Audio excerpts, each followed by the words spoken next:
The house was quiet except for the faint hum of the fridge. Sarah sat across from me at the dinner table, scrolling through her phone, her face illuminated by the screen's cold blue light. I watched her, trying to remember the last time we'd had a real conversation. Lately, it felt like we were just going through the motions, two people living under the same roof, but miles apart. She sighed heavily, put down her phone, and glanced at the barely touched meal in front of her. "Did you forget the groceries again?" she asked, her voice dripping with annoyance. I hadn't forgotten, I just didn't have enough money after covering the bills. But I didn't say that. Instead, I shrugged, trying to avoid yet another argument. "Yeah, I'll get them tomorrow," I mumbled, staring down at my plate. It was the same routine every night.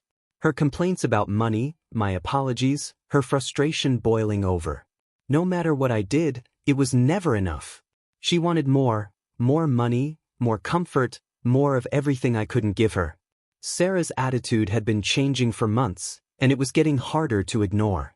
She was always criticizing me for not making enough, comparing me to other husbands who knew how to take care of their wives. She made it clear that she resented our life, her eyes always drifting to the expensive things we couldn't afford. "You know, Melanie's husband just surprised her with a weekend trip to Paris," she said one night, scrolling through social media on her phone. "It must be nice to have a husband who actually does something special for his wife." She didn't look at me when she said it, but I could feel the sting of her words. I tried to brush it off, telling myself it was just talk, but Sarah's disdain was palpable. She'd spend hours getting ready, leaving the house dressed to the nines without saying where she was going or when she'd be back. I'd lie awake at night, staring at the ceiling, wondering where she was and who she was with. But I never asked. I didn't want to know the answers. The late nights became more frequent, and so did the arguments. "I'm sick of this," she'd say, slamming her purse on the kitchen counter. "I'm sick of scraping by, sick of you making excuses." I knew she was right, but hearing it still hurt. I wanted to fix things, to be the man she wanted, but no matter how many hours I worked, it never seemed to be enough. One Friday, she didn't come home until nearly 3 a.m. I was still awake, sitting in the dark when I heard her stumble through the door. She reeked of perfume and cheap cologne that wasn't mine, but I kept my mouth shut, pretending to be asleep when she crawled into bed. I'd gotten used to the smell of disappointment. Things between us grew colder. Sarah would disappear for hours, and when she was home, her eyes were always glued to her phone. She was distant, detached, like she couldn't wait to be anywhere but here. I'd see her smiling at her screen, a smile I hadn't seen directed at me in months. She didn't even try to hide it anymore. I started picking up more shifts, partly to keep the bills paid and partly to avoid the tension at home. I'd leave early and come back late, trying to outwork the emptiness that had settled between us. But every time I walked through the door, it was like stepping into a war zone. Sarah's glares, her sighs, the way she'd roll her eyes when I spoke, it was all I could do to keep from losing it. And then one night, something shifted. I was at work, trying to get through another long shift when I met her. Ashley was a customer, blonde, and effortlessly beautiful. She walked in with a confidence that caught my eye immediately, and for the first time in months, I felt something other than frustration. We exchanged a few words, and she laughed at a joke I barely remember making. It was light, easy, and I found myself looking forward to seeing her again. Over the next few weeks, Ashley became a bright spot in my otherwise bleak days. She'd come in regularly, and our conversations got longer. There was no pressure, no expectations, just a simple connection that I hadn't felt in a long time. I didn't think much of it at first, but it was becoming clear that I was starting to live for those moments. Meanwhile, Sarah's nights out continued. She was getting bolder, coming home later, and barely acknowledging my existence. I knew something was going on, but I couldn't bring myself to confront her. I was too tired to fight, too drained to care. Every time she walked out the door, I told myself it was one less night I had to deal with her disappointment. But something was changing. I was changing. Sarah wasn't the only one keeping secrets anymore, and every time I saw Ashley, I felt a little more alive, a little more in control. I didn't know where it was headed, but I wasn't about to stop it. Not now. I could sense Sarah starting to pick up on the shift, though she never said anything outright. She was too wrapped up in her own world to notice the details, but I knew it wouldn't be long before everything came crashing down. And maybe, just maybe, I was looking forward to it. Sarah's behavior was getting more erratic. She was coming home at odd hours, sometimes reeking of alcohol, other times with the faint scent of cologne lingering on her clothes. I tried not to think about it too much, burying myself in work and using every excuse to stay out of the house. But the truth was, the more distant she became, the more I found myself drifting toward Ashley. Ashley was my escape. She wasn't just beautiful, she was kind, thoughtful, and attentive in a way that Sarah hadn't been in years. We'd meet for coffee or grab a drink after my shift ended, our conversations easy and unforced. She'd laugh at my jokes, touch my arm when she talked, and look at me with a warmth I'd long forgotten. It wasn't anything serious, at least not yet, but it was enough to remind me of what it felt like to be appreciated.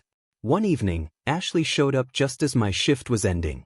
She wore a fitted blue dress that turned heads as she walked in, and for a moment, I forgot all about the mess waiting for me at home. We grabbed a table in the corner, and she ordered us drinks, her smile lighting up the room. "You seem tired," she said, her voice soft with concern. I shrugged, trying to mask the exhaustion that had become my constant companion. "Yeah, it's been a long day," I replied, not wanting to delve into the details. She didn't push, just nodded and gave me that understanding smile that always put me at ease. As we talked, I found myself opening up more than I had in months. I told her about my work, about how hard it was to keep things together, but I left out the parts about Sarah. I wasn't ready to unload all of that, not yet. Ashley listened, her eyes never leaving mine, and it felt good just to be heard. We ended up staying late, the conversation flowing effortlessly. I didn't realize how much I'd needed this, someone who saw me, who actually cared.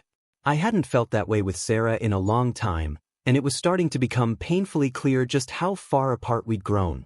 When Ashley finally got up to leave, she leaned in close, her lips brushing my cheek in a gentle kiss. "Take care of yourself," she whispered before walking out, leaving me with a flutter of something I hadn't felt in years. I drove home that night with a strange mix of guilt and exhilaration. I knew I was treading dangerous waters, but I couldn't bring myself to stop.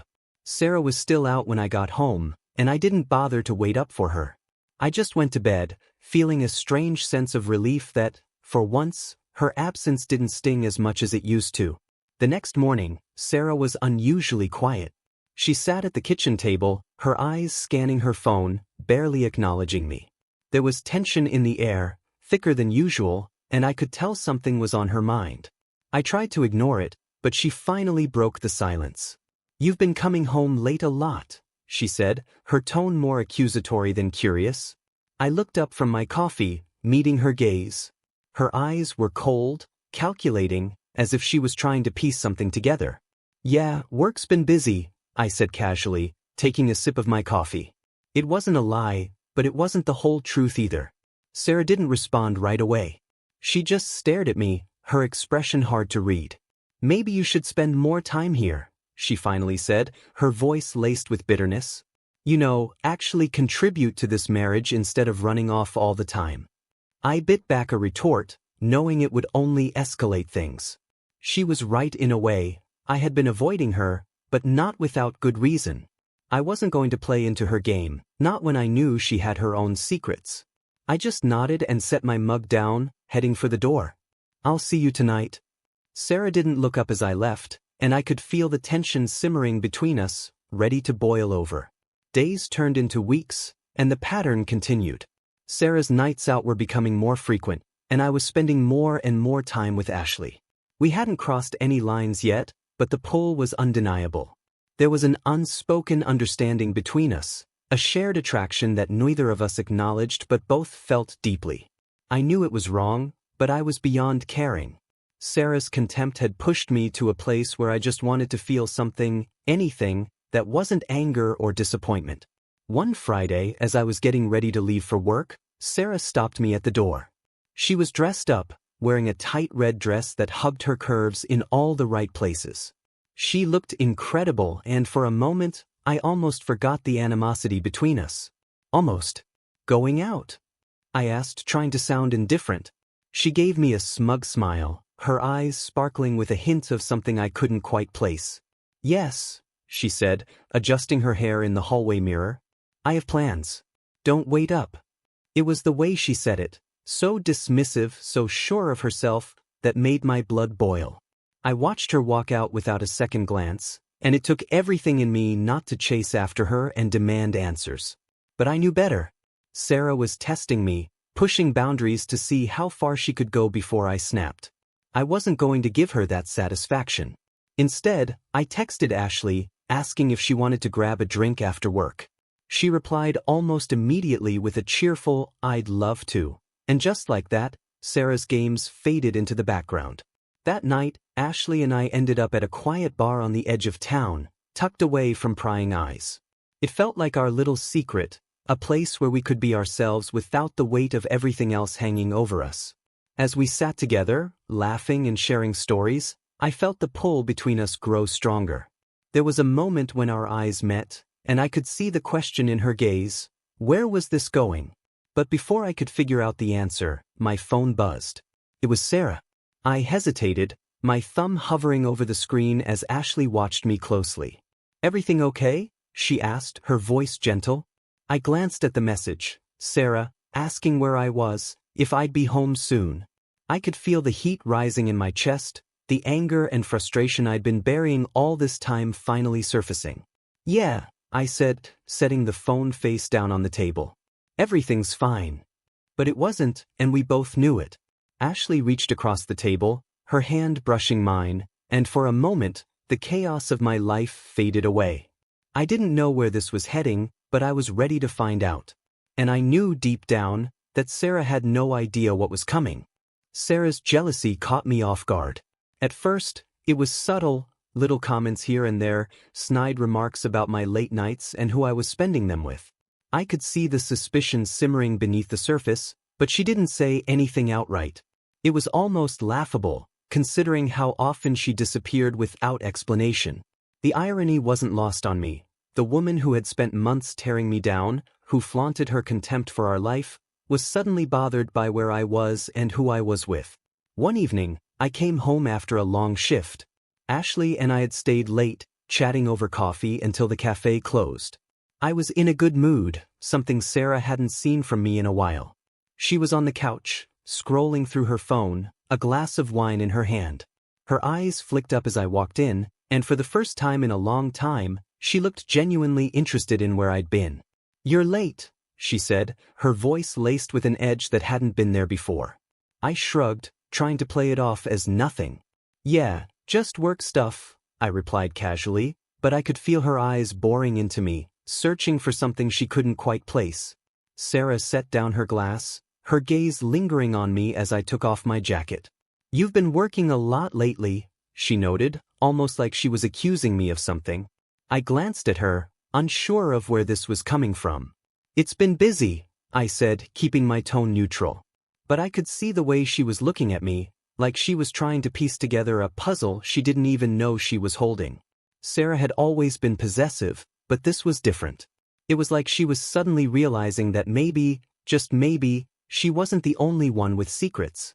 Days went by, and her curiosity turned into something darker. She started making comments that were laced with thinly veiled jealousy, asking questions that she never used to care about. "Where were you last night?" she'd ask casually, her tone trying too hard to sound uninterested. I'd keep my answers short, never giving her more than she needed to know.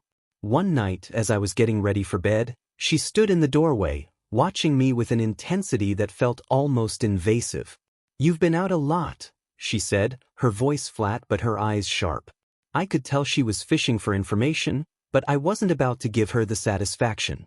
"Yeah, work's been crazy," I said, brushing her off. But Sarah wasn't letting it go. She stepped closer, her arms crossed, a flicker of something dangerous in her eyes. "You sure it's just work?" she asked, her voice low. It was the closest she'd come to directly accusing me of anything, and for a second, I almost laughed. I met her gaze, unflinching. "What are you trying to say, Sarah?" I asked, letting the silence hang between us. She didn't answer right away, just stared at me like she was trying to read my mind. "Nothing," she said finally, turning away. But I knew better. Sarah was unraveling, and it was only a matter of time before she'd crack. A few nights later, I was in the kitchen, finishing up some late-night work on my laptop. Sarah walked in, her face flushed from whatever she'd been drinking. She leaned against the counter, watching me with that same suspicious look she'd been wearing for weeks. "Who are you texting all the time?" she asked suddenly, nodding toward my phone. It was a bold question, and I could feel the tension spike in the room. I put my laptop aside, keeping my expression neutral. "No one important," I replied, though I knew she wouldn't be satisfied with that answer. She wasn't. Sarah scoffed, her jealousy finally bubbling over. "Don't lie to me. I see the way you've been acting. You think I don't notice when you come home smiling like an idiot? You think I don't know what's going on?" I stared at her, stunned by the outburst.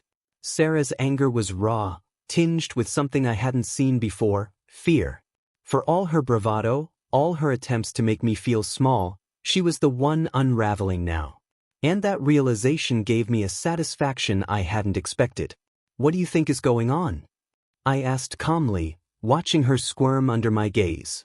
She hesitated, her confidence faltering as she struggled to find the right words. "I don't know," she admitted, her voice cracking. "But I see you. I see how you're dressing better, staying out late, you're different." She was grasping, trying to make sense of a situation she couldn't control. For the first time, Sarah was on the back foot, and I wasn't going to let her off easy. "Maybe you should worry less about what I'm doing and more about yourself," I said, my tone sharp. It was a low blow, but I didn't care. Sarah had spent months treating me like I was invisible, and now she was finally feeling the sting of her own medicine. She glared at me, her face a mix of anger and something else, something that almost looked like regret. But Sarah wasn't one to back down. "You think you're so clever, don't you?" she snapped, trying to regain control. "You're not fooling anyone." I just shook my head, not bothering to argue. She was spiraling, and there was nothing I could say to change that. I grabbed my phone and walked out of the kitchen, leaving her standing there, fuming in the dim light. The next day, things between us were even worse. Sarah's jealousy had taken on a life of its own, and she started trying to keep tabs on me. She'd check my phone when she thought I wasn't looking, ask probing questions about my day, and make snide comments whenever I got dressed up for work. It was like she couldn't stand the idea that I might be moving on, that I could find happiness outside of her. But the more she pushed, the less I cared. My late nights with Ashley became more frequent, and the lines we'd been careful not to cross were starting to blur.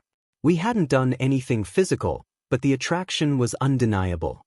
Every time I saw her, it was harder to resist, and I knew it was only a matter of time before we crossed that threshold. One evening, as I was getting ready to leave for work, Sarah stopped me at the door. She was dressed in a tight black dress, her hair and makeup done to perfection. She looked amazing, but the anger simmering behind her eyes took away any allure she might have had. "Where are you going?" she demanded, blocking my path. I looked at her, surprised by the sudden confrontation. "I told you work," I said, trying to step around her. But she wasn't letting me go that easily. "Why do you keep lying to me?" she snapped, her voice rising. "I know you're seeing someone. Who is it? Who's the slut that's got you acting like this?" Her words hit me like a slap, and for a moment, I didn't know whether to laugh or scream. Sarah, who'd spent months sneaking around, who'd openly treated me like dirt, was now accusing me of the very thing she was guilty of. I stared at her, finally seeing her for who she really was, desperate, scared, and completely unhinged. "You really want to know?" I asked, stepping closer until we were face to face. "Maybe it's about time you start worrying about your own secrets before digging into mine." Sarah's face twisted in anger, but she said nothing. She just stood there watching as I walked out the door. For the first time, I didn't look back. I drove off, feeling the weight of the confrontation lift off my shoulders. It was exhilarating, knowing that Sarah was finally feeling the burn of her own betrayal. But there was more to come, and I knew it wouldn't be long before everything we'd both been hiding came crashing into the open. Sarah's jealousy had reached a boiling point, and it was only a matter of time before she exploded. I could feel it every time I walked through the door, her piercing stares, the snide comments, the way she tried to provoke me with her questions. It was like she couldn't stand that I wasn't caving under her pressure, that I wasn't begging her for answers about her late nights and fancy clothes. But she didn't know that I already knew. I'd known for a while, and her games were starting to wear thin. That evening, I came home late after meeting Ashley. We'd spent the evening at a quiet little spot far from town, talking until the sun had set and the streetlights came on. I felt a sense of calm I hadn't known in years, but as soon as I walked through the front door, I could feel the tension radiating from Sarah. She was sitting on the couch, her phone clutched tightly in her hand, her eyes sharp and waiting for me. "You're late again," she snapped, not even trying to hide her irritation. I shrugged off my jacket, keeping my cool as I set my keys on the table. "Yeah, I had something to take care of," I said simply, but Sarah wasn't letting it slide this time. "Something or someone?" she shot back, her voice rising. I glanced at her, seeing the anger and frustration bubbling just beneath the surface. She was unraveling, and I could see it clear as day. "Does it matter?" I asked, keeping my tone flat. I was tired of the games, tired of pretending like we were still playing house. Sarah stared at me, her eyes narrowing as if she was trying to see right through me. "You think you're so clever, don't you?" she hissed, getting up from the couch and marching toward me. "Staying out late, dressing up, acting like you're some big shot. You think I don't know what's going on? You think I don't see you sneaking around?" I stayed quiet, letting her rant. I could see the jealousy and resentment all over her face, twisting her features into something almost unrecognizable. This wasn't the Sarah I'd married, but then again, maybe she never was. "You know what?" she spat, stepping even closer until we were face to face. "I'm cheating on you too." Her words hung in the air, thick and heavy, but I didn't flinch. I'd been waiting for this. Sarah was desperate, throwing her last card on the table, hoping it would hurt me. But it didn't. "Yeah, I know," I said calmly, my voice devoid of any emotion. The truth was I'd known for weeks. I'd seen the texts, caught the late-night calls, and even recognized the cologne she brought home with her. Sarah's mouth dropped open, clearly stunned that I wasn't surprised. She'd expected tears, anger, maybe even a fight, but all she got was indifference. "What do you mean you know?" she demanded, her voice cracking. "What, you don't even care?" She was taunting me, pushing, hoping to get a reaction. But I wasn't giving her anything. I just shrugged, staring her down. "You've been making it obvious for months," I said, my voice even. "Late nights, expensive dresses, coming home smelling like another man. It wasn't hard to figure out." Sarah's face twisted in anger, her hands clenching into fists at her sides. "So that's it? You're just fine with it?" she snarled, disbelief mingling with her fury. "I'm with a man who's better than you in every way. He's rich, he takes care of me, he buys me everything I want. He's a real man, not some broke loser who can't even keep his wife happy." She was practically shouting now, her voice shaking with a mix of anger and something else, desperation. I didn't rise to her bait. I just stood there, looking at her with a calm that only made her angrier. "And what do you care?" she spat, searching my face for any sign of pain or regret. "Doesn't it bother you that I'm with someone else?" "Yeah, I care," I said, my tone flat. "But not in the way you think." I grabbed my phone and slid it into my pocket, turning to head toward the door. "I've got an important meeting," I said casually, glancing at the clock. "I'll be back late." That was the final straw. Sarah's face twisted in rage, and before I could react, she lunged at me, shoving me hard against the wall. "Don't you dare walk away from me," she screamed, her hands clawing at my shirt. The force of her attack was surprising, but I barely felt it. I just stared at her, stunned by the raw hatred in her eyes. "You don't get to just walk away," she yelled, her voice breaking as she pushed me again. "You think you're better than me? You think you can just act like this doesn't matter?" I grabbed her wrists, holding her at arm's length as she thrashed against me.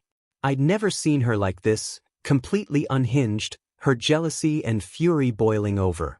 She was desperate to get a reaction, any reaction, but all I felt was emptiness. "Let go of me," she screamed, tears of frustration streaming down her face.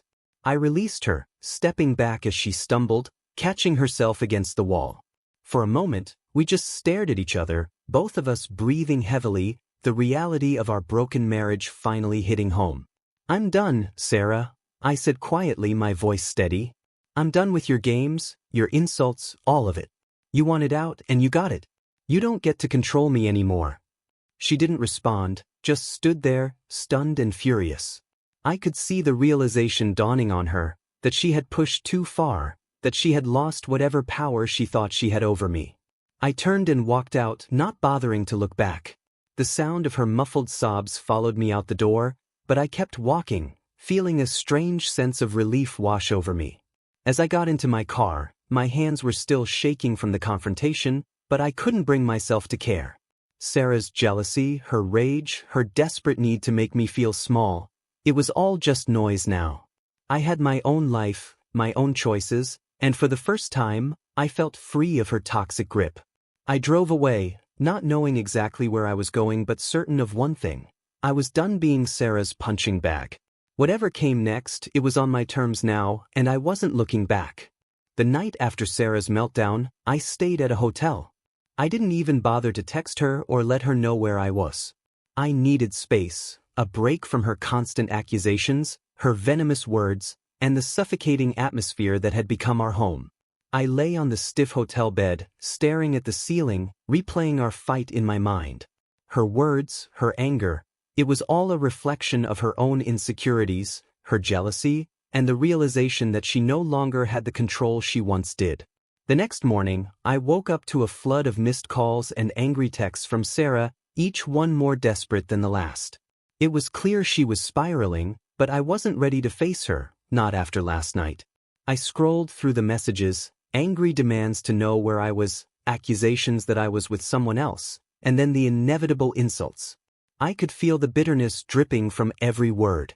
I tossed my phone aside, deciding I'd deal with her later. Right now, I had more important things to focus on. I got dressed and headed out, needing the fresh air and a clear head. As I walked through the quiet streets, I found myself thinking about Ashley. She was the one bright spot in all of this, the calm in the storm. I hadn't told her everything about my situation, just enough to explain why I was distant sometimes. But she was smart, she could read between the lines. I called Ashley, and when she answered, her voice was warm and inviting, just what I needed to hear. "Hey, you," she said, sounding genuinely happy to hear from me. "Hey," I replied, trying to keep my voice light. "Are you free today? I could use a break from everything." There was a pause on the other end, and then a soft chuckle. "I've got time for you," she said. "Let's meet at the usual place." A couple of hours later, we were sitting at our favorite spot by the river, the sun glinting off the water. It was quiet, private, and the perfect place to clear my head. Ashley listened as I vented about Sarah, never interrupting, just letting me get it all out. I didn't tell her about the full extent of last night's fight, how Sarah had attacked me in a jealous rage, how unhinged she had become. But Ashley seemed to sense the depth of my frustration. "She doesn't deserve you," Ashley said finally, her voice firm but gentle. "You're better than this, you know. You don't have to put up with it." I nodded, staring out at the water. "Yeah, I know. It's just complicated. She's got her hooks in deep, and she's not going to let go easily." I looked over at Ashley, and for a moment, I let myself imagine what life could be like with her instead. Simple, honest, without all the mind games. We spent the rest of the afternoon together, and for the first time in a while, I felt like I could breathe again. Ashley was my escape, my reminder that there was still a world outside the mess Sarah and I had made. But as much as I wanted to stay wrapped up in that little bubble, I knew I couldn't hide from reality forever. Eventually, I had to face Sarah. When I finally made it back home, it was late. I half expected Sarah to be waiting at the door, ready to start another fight, but the house was quiet. I found her in the kitchen, nursing a glass of wine, her eyes red and puffy from crying. She looked up as I entered, her face hardening as she saw me. "You finally decided to come home," she said bitterly, her voice hoarse. "Where were you?" I didn't answer right away, just took off my coat and hung it up, feeling her eyes boring into me. "I needed some time," I said calmly, pulling out a chair and sitting across from her. "To think." Sarah scoffed, swirling her wine around in the glass. Think about what? Your little side piece? You don't even have the decency to deny it anymore, do you? I kept my composure, refusing to take the bait. Sarah, we both know what's been going on. You're not innocent in this either. My words hung in the air, and for a moment, I saw a flicker of guilt cross her face before it hardened again. You think you're so smart, don't you? She snapped. You're pathetic. You can't even keep your own wife happy, and now you're running off to some tramp who's just using you. Her words were sharp, but they didn't cut as deep as they once did. I'd heard it all before, and I was done letting her poison seep into my mind. I'm done playing your games, Sarah, I said, my voice steady. You made your choice, and I made mine. Sarah slammed her glass down, wine splashing onto the table. You think you can just walk away? You think you can just leave me here like I'm nothing? She was shouting now, her face contorted with anger and desperation. I stood up, refusing to engage any further. I've got another meeting, I said, grabbing my keys and heading for the door. It was a lie, but I couldn't stay here any longer. Not with her like this. Sarah flew into a rage, rushing at me with a fury I hadn't seen before. She shoved me hard, her nails digging into my arm. You're not going anywhere, she screamed, trying to block my path. You don't get to leave me. I grabbed her wrists, pulling her off me as gently as I could. Enough, Sarah, I said firmly, but she was past reasoning. She swung at me, her fist glancing off my shoulder as she tried to lash out, but I held her back. I hate you, she screamed, her voice breaking. You think you're better than me, but you're nothing. You're nothing without me. Her words were wild, incoherent, fueled by her own pain and jealousy. I managed to push her away, backing toward the door as she stood there, breathless and trembling. For a moment, we just stared at each other, both of us caught in the wreckage of our broken marriage. I felt nothing but exhaustion. I'm done, Sarah, I said quietly, turning the doorknob. Whatever this is, it's over. I walked out, leaving her standing in the dim light of the kitchen, her sobs echoing behind me. As I got into my car, I took a deep breath, feeling the weight of everything finally starting to lift. Sarah had shown her true colors, and there was no going back. I didn't know what the future held, but for the first time, I was ready to face it on my own terms. I drove off into the night, knowing that whatever happened next, it couldn't be worse than what I'd left behind. The drive was long, but I didn't care. I just kept going, putting as much distance between myself and the wreckage of my life as possible. The weight of Sarah's words, her anger, and the chaos we'd been living in felt like a dark cloud that I was finally breaking free from. I pulled into a quiet parking lot near the outskirts of town, switching off the engine and sitting in silence, trying to make sense of everything. My phone buzzed again. I half expected it to be another barrage of angry texts from Sarah, but it was Ashley. She'd been my lifeline through all of this, the one person who made me feel like there was something better waiting on the other side of this mess. Her message was simple. Hey, are you okay? I texted back, yeah, I'm fine. Can I see you? We met at the same spot by the river, the place that had become our little refuge from reality. Ashley was already there when I arrived, sitting on a bench with a warm cup of coffee in her hands. She smiled when she saw me, a soft, comforting smile that I'd come to look forward to more than I realized. You look tired, she said gently as I sat down next to her. I laughed, running a hand through my hair. Yeah, it's been a long day. I hesitated, staring out at the water. Saren, it got ugly tonight. I don't think there's any coming back from this. Ashley nodded, her expression empathetic but not pitying. You've been through a lot, she said. But you don't have to keep punishing yourself for her mistakes. You deserve better. I leaned back, closing my eyes and letting the sound of the river wash over me. Ashley was right. For too long, I'd let Sarah dictate how I felt about myself. Her words, her actions, all designed to keep me feeling small. But I was done being her punching bag, done letting her jealousy and bitterness poison every moment of my life. I turned to Ashley, and for the first time, I allowed myself to say what I'd been thinking for weeks. I'm done with her, I admitted. I'm done with the lies, the cheating, the constant fighting. I'm done pretending that this is something worth saving. Ashley reached over, her hand slipping into mine. "I'm glad you're finally choosing yourself," she said softly. "You don't owe her anything, not after everything she's put you through." We sat there for a long time, watching the sun dip below the horizon. I didn't know what the future held, whether Ashley and I would be something more or if I'd end up on my own for a while. But it didn't scare me anymore. I felt free for the first time in years, unburdened by the toxic cycle Sarah and I had been trapped in. When I finally got home later that night, the house was dark. Sarah was nowhere to be seen, and for once, the silence didn't feel oppressive. I moved through the familiar spaces, picking up the remnants of our shattered life together. Sarah's wine glass still on the table, her shoes kicked off carelessly in the hallway. It was a mess, but it was hers, not mine. I knew she'd be back eventually, but I wasn't worried about that anymore. I'd made my decision, and there was no going back. I grabbed a suitcase from the closet, filling it with the essentials. This house, this life, it didn't feel like mine anymore, and I was ready to start fresh. As I packed, I found a small, framed photo tucked away in the back of the closet. It was from our wedding day, back when things were still simple and full of promise. I looked at the picture, Sarah smiling up at me, so young and hopeful, and me, grinning like I'd just won the lottery. It felt like a lifetime ago. I set the photo down, feeling a strange mix of sadness and relief. We tried, but sometimes things just weren't meant to last. Sarah and I had become too toxic, too broken to fix. And maybe that was okay. Maybe letting go was the best thing we could do for each other.